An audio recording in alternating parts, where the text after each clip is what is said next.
Jumpa lagi dengan keluarga telur dalam cerita mau pilih yang mana? Yang mana? Yang mana? Yang mana? Sejak awal penciptaan, manusia diciptakan Tuhan dengan kehendak bebas untuk memilih dan menentukan sendiri pilihannya. Di dalam hidup ini kita memang diperhadapkan dengan banyak pilihan, mulai dari hal yang paling sederhana seperti memilih makanan, minuman, dan pakaian, hingga pilihan yang lebih sulit seperti memilih bidang studi, pekerjaan, ataupun jodoh. Belum lagi apabila kita diperhadapkan dengan hal-hal yang lebih rumit lagi, seperti tawaran-tawaran dan godaan-godaan yang pada satu pihak dapat menyenangkan, tapi pada pihak lain dapat mencelakakan. Oleh karena itu, dibutuhkan kecermatan di dalam menentukan pilihan kita. Jangan sampai salah memilih. Apabila kita salah menentukan pilihan, maka ada risiko kita mengalami celaka. Mari kita ikuti perbincangan tentang hal tersebut di dalam ibadah keluarga telur. Kakak rajin amat sih belajar terus. Iya, besok kan ada ulangan. Seharusnya adik juga belajar karena besok ada ulangan, ya kan? Oh, kalau adik sih tidak usah belajar. Ada teman-teman yang membantu memberikan sontekan. Ada apa nih ribut-ribut? Kita kan mau ibadah keluarga sekarang. Ini Bu, adik tidak mau belajar Bu. Katanya teman-temannya mau membantu untuk memberikan sontekan. Oh, begini, Dek. Adik harus memilih yang benar antara belajar dan menyontek. Ya, Adik. Tuhan memberikan kepada kita kemampuan untuk memilih, seperti memilih mau makan apa. Adik suka nasi goreng. Tuhan memberikan kepada kita kemampuan untuk memilih mau memakai baju yang mana. Kakak suka memakai baju rok warna merah muda. Adik suka memakai celana jeans. Ya, kita juga diberikan kemampuan untuk memilih mau minum apa dan memakai sepatu apa. Tapi kita juga diberikan kemampuan untuk memilih mau rajin atau malas, mau bohong atau jujur, mau berbuat baik atau jahat, mau taat atau berontak, mau adil atau curang, mau ramah atau marah, dan masih banyak lagi. Tapi ingat, setiap pilihan ada akibatnya. Ibu ingat tentang hikmat yang diajarkan di dalam kitab Amsal.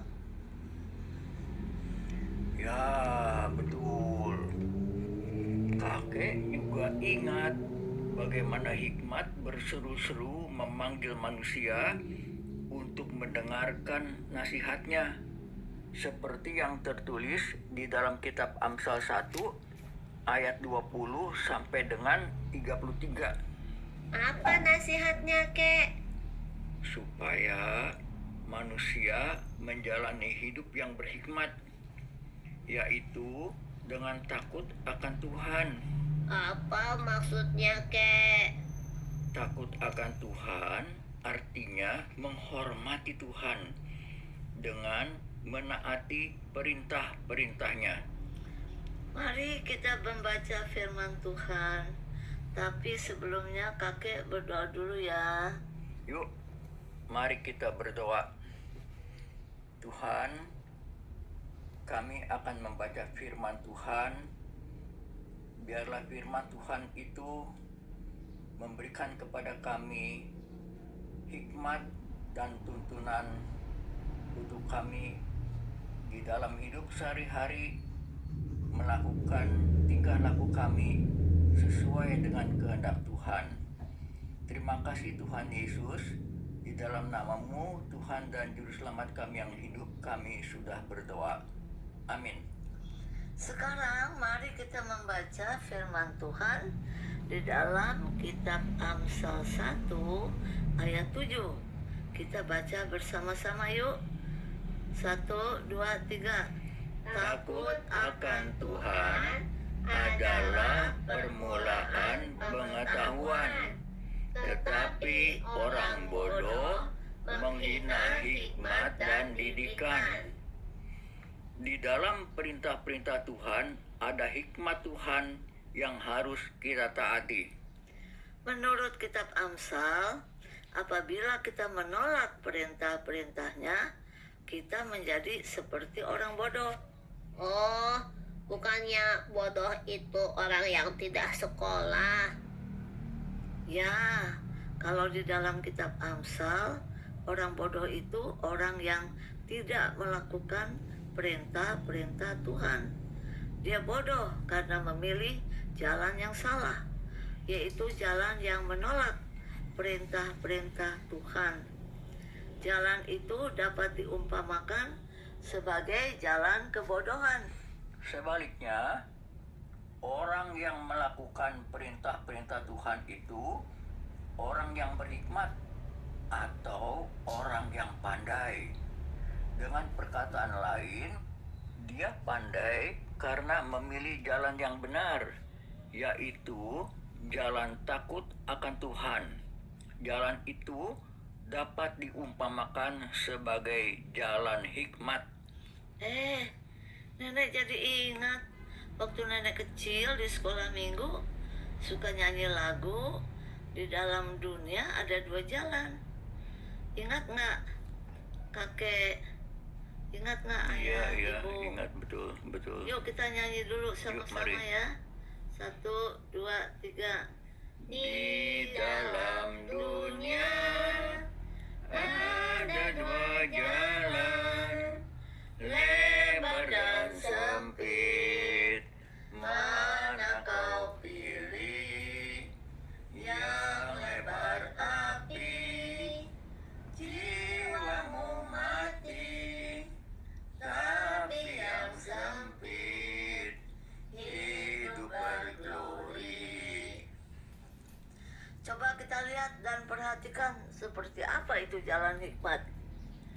Apabila kita memasuki jalan hikmat, maka sepanjang jalannya ada tulisan takut akan Tuhan, yang berarti bahwa sepanjang perjalanan hidup kita harus menghormati Tuhan dengan menaati perintah-perintah Tuhan. Di sebelah kiri jalan ada rambu-rambu dengan tulisan setia, disiplin, ramah, sabar, adil, rajin. Di sebelah kanan ada rambu-rambu dengan tulisan baik hati, murah hati, rendah hati, taat, jujur, tulus. Apa arti rambu-rambu itu, Nek? Rambu-rambu itu merupakan peringatan-peringatan atau petunjuk-petunjuk yang harus kita ikuti dan lakukan. Apabila kita berhasil melewati rambu-rambu itu, maka di penghujung jalannya kita akan memperoleh seperti yang ada di gambar ini, yaitu kekayaan, panjang umur, kehormatan, penghargaan, kesejahteraan, kesehatan, ketenangan, hidup kekal, perlindungan, berkat, kebahagiaan. Wow, luar biasa. Ya, sungguh hebat. Tetapi sebaliknya, apabila kita memasuki jalan kebodohan, keadaannya sangat berbeda. Maksudnya bagaimana, Kek? Ya, di jalan kebodohan, kita melihat di sebelah kiri jalan rambu-rambu dengan tulisan yang menyeramkan, seperti mencuri, menyontek, membunuh, merampok, dendam, menipu. Dan di sebelah kanan jalan, rambu-rambunya bertuliskan sombong, serakah, tidak taat, bohong, malas. Apa artinya rambu-rambu itu, kek? Itu berarti orang yang melewati jalan kebodohan itu bertingkah laku dan berbuat seperti yang tertulis pada rambu-rambu itu. Lalu, apa yang akan kita dapat di penghujung jalannya, kek? Ya, di penghujung jalannya kita mendapat kemiskinan, malapetaka, kecelakaan, kehinaan, kesesatan, kebinasaan, kesukaran, kematian, kerugian, kutukan. Ih, menakutkan. Ya, sungguh menyeramkan. Nah, dari kedua jalan itu yang mana yang kita pilih? Kakak pilih jalan hikmat. Karena itu, kakak mau rajin belajar untuk ulangan. Bagaimana dengan adik? Oh, kalau pilih menyontek itu bukan jalan hikmat ya. Ya, sudah pasti bukan adik. Tadi kita sudah lihat menyontek itu ada di jalan kebodohan. Akibatnya menyeramkan. Ya, adik juga mau pilih jalan hikmat. Mulai sekarang, adik mau rajin belajar seperti kakak. Ya, syukurlah adik mau pilih jalan yang benar, yaitu jalan hikmat. Ya, adik takut melewati jalan kebodohan karena akibatnya celaka. Tapi kalau sontekannya dapat dari teman-teman, bagaimana? Ya, sama saja. Itu berarti adik ikut dengan teman-teman masuk ke dalam jalan kebodohan. Oh, begitu. Ya, di dalam kitab Amsal 1 ayat 10 sampai dengan 16 dikatakan, kalau ada orang-orang yang mengajak berbuat jahat, jangan mau. Apa menyontek itu jahat? Menyontek itu sama dengan mencuri. Kan adik tadi sudah lihat bahwa menyontek itu ada di jalan kebodohan. Oh iya ya. Kalau begitu adik tidak mau lagi deh diajak teman-teman menyontek. Ibu juga ingat ayat Alkitab di dalam kitab Amsal 4 ayat 18. Mari kita buka dan baca bersama-sama ya. 1, 2, 3. Tetapi jalan orang benar itu seperti cahaya fajar yang kian bertambah terang sampai rembang tengah hari. Kakak tahu ayat itu ada lagunya. Kakak suka dengar lagu itu. Yuk, kalau begitu kita nyanyi dulu lagunya bersama-sama ya. 1, 2, 3. Jalan hidup orang benar diterangi oleh cahaya firman Tuhan. Jalan hidup orang benar semakin terang hingga rembang tengah hari. Apabila ia jatuh, tidaklah dibiarkan sampai tergeletak, sebab tangan Tuhan jua yang menopangnya dan membangunkan dia kembali. Jadi sekarang kita mau pilih yang mana? Apa mau pilih bohong atau jujur? Ya jujur dong. Kan jujur itu ada di jalan hikmat. Ya kalau bohong di jalan kebodohan. Ya betul. Selain itu mau pilih malas atau rajin? Ya adik sering pilih malas. Tapi sekarang adik mau pilih rajin seperti kakak. Ya, bagus adik. Sekarang adik mau memilih yang benar. Pilihan lain lagi, yaitu apa mau pilih mencuri atau jujur? Ya sudah pasti jujur kek. Kalau mencuri nanti ditangkap polisi. Ya, seperti di gambar jalan kebodohan, kalau mencuri akibatnya kesukaran. Nah, bagaimana kalau ada godaan waktu ulangan atau ujian antara menyontek atau jujur? Kalau kakak tidak mau menyontek. Karena kalau menyontek jadi bodoh. Ya, kalau sekarang adik tidak mau menyontek lagi. Takut nanti dimarahi dan dihukum oleh ibu guru. Ya, betul sekali. Adik sekarang memilih jalan hikmat ya.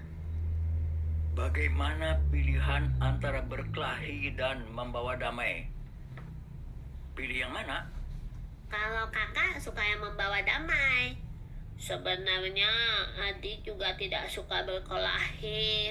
Tapi adik suka diajak teman-teman untuk berkelahi. Jadi bagaimana ya? Ingat perintah Tuhan di dalam kitab Amsal 1 ayat 10 sampai dengan 16 yang mengatakan, kalau ada orang-orang yang mengajak untuk berbuat jahat, jangan mau. Iya betul. Sekarang adik tidak mau lagi mengikuti bujukan teman-teman untuk berkelahi. Nah, sesudah kita mengerti tentang jalan hikmat dan jalan kebodohan, kita juga harus tahu bahwa hikmat itu berasal dari Tuhan Yesus, sedangkan kebodohan itu berasal dari musuh Tuhan Yesus, yaitu iblis. Tadi ini ibu mau beritahukan juga kepada adik, kalau kita membawa damai, hati kita akan merasa tenang dan senang. Oh, betul Bu, betul.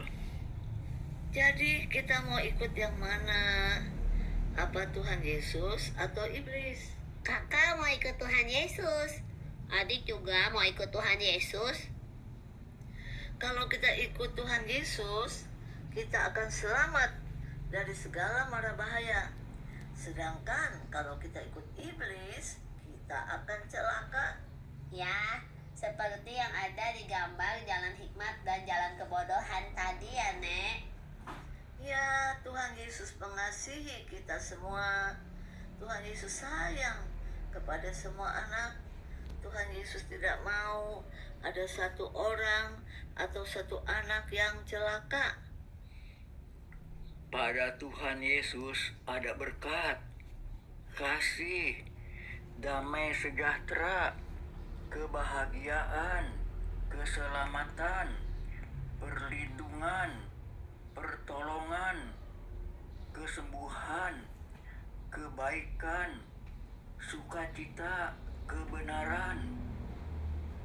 Sebaliknya, pada iblis ada kebencian, iri hati, ketakutan, kegelisahan, kemiskinan, kecelakaan, kejahatan, kesukaran, kutukan, kebinasaan, kerugian. Ya, betul. Itu berarti kita harus memilih jalan hikmat dan menolak jalan kebodohan.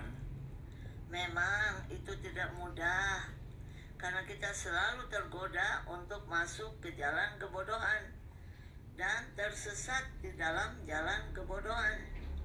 Oleh sebab itu, setiap hari kita harus berdoa kepada Tuhan supaya jangan memilih jalan yang salah. Kita juga harus banyak membaca firman Tuhan di dalam Alkitab supaya tahu mana yang benar dan mana yang salah. Ibu ingat lagi satu lagu yang juga merupakan sebuah doa. Kata-katanya bagaimana, Bu? Judulnya Seperti Bapa Sayang Anaknya. Bapa, besar sungguh kasih setiamu, nyata sungguh perlindunganmu, tak satu kuasa mampu pisahkan aku dari kasihmu. Bapa, ajarku selalu hormatimu, ajarku turut perintahmu, berikanku hati untuk menyembahmu dan bersyukur setiap waktu. Seperti Bapa sayang anaknya, demikianlah Engkau mengasihiku. Kau jadikan biji matamu, Kau berikan semua yang ada padamu. Seperti Bapa sayang anaknya, demikianlah Kau menuntun langkahku. Hari depan indah Kau beri, rancanganmu yang terbaik bagiku. Yuk kita belajar lagu itu ya. Kita nyanyi bersama-sama. Tapi nanti setelah bernyanyi, ayah akan berdoa ya. Kalau kakak dan adik mau berdoa juga, silakan. Kita nyanyi dulu sekarang ya. 1, 2, 3. Bapa, Besar sungguh kasih setiamu, nyata sungguh perlindunganmu, tak satu kuasa mampu pisahkan aku dari kasihmu. Bapa, ajarku selalu hormatimu, ajarku turut perintahmu, berikanku hati untuk menyembahmu dan bersyukur setiap waktu.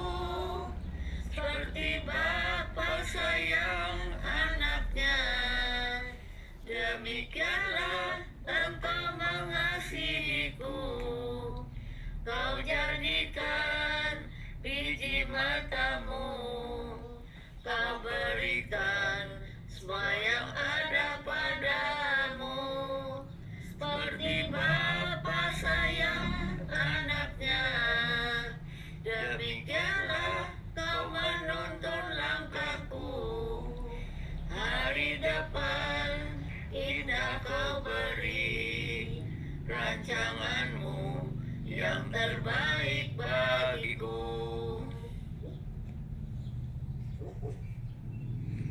Yuk, kita berdoa sekarang. Tuhan Yesus, kami bersyukur kepadamu karena kami telah mendengar jalan hikmat dari Engkau untuk kami lewati. Berikanlah kekuatan kepada kami, Tuhan Yesus, melalui Roh Kudus-Mu, agar kami selalu berjalan di jalan hikmat-Mu dan melewati jalan hikmat itu di dalam hidup kami sehari-hari. Terima kasih Tuhan Yesus, kami sudah berdoa kepadamu, Tuhan dan Juru Selamat kami yang hidup. Amin. Adik juga mau berdoa. Tuhan Yesus, adik mohon ampun kepadamu karena adik seringkali tidak menaati perintah-Mu. Tolong Tuhan supaya adik menjadi anak yang baik, yang takut akan Engkau dan menaati semua perintah-Mu.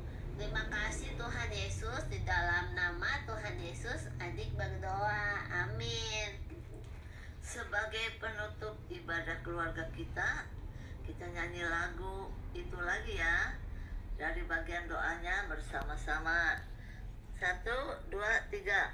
Bapa, ajarku selalu hormatimu, ajarku turut perintahmu, berikanku hati untuk menyembahmu dan bersyukur setiap waktu. Seperti Bapa sayang anaknya, demikianlah Engkau mengasihiku. Kau